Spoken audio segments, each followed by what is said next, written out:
రంగారెడ్డి జిల్లా షేర్లింగంపల్లి నియోజకవర్గం హైదర్ నగర్ డివిజన్లో ఇప్పటికే 95% పనులు పూర్తి చేశామని, మిగిలిన పనులను కూడా త్వరలోనే పూర్తి చేసి ఆదర్శవంతమైన డివిజన్గా తీర్చిదిద్దుతామని ఎమ్మెల్యే ప్రభుత్వ విప్ అరకెపూడి గాంధీ అన్నారు. డివిజన్లోని భాగ్యనగర్ కాలనీ, జల వాయు విహార్, అడ్డగుట్ట కాలనీల్లో యూజీడీ పైప్లైన్, వాటర్ లైన్ల కోసం 1,37,00,000 రూపాయలతో చేపట్టనున్న పనులని స్థానిక కార్పొరేటర్ నార్నే శ్రీనివాసరావుతో కలిసి ప్రారంభించారు.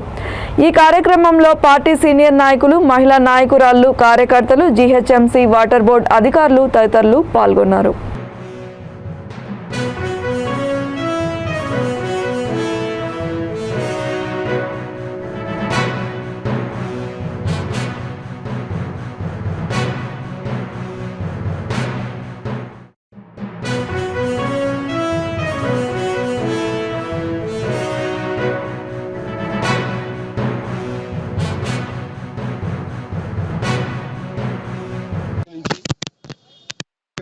వర్షాకాలం జలవాయుని కూడా దానికి శాశ్వతంగా 1,00,000 ఈరోజు పని చేసుకోవడం కూడా వర్ణము పని చేసుకోవడం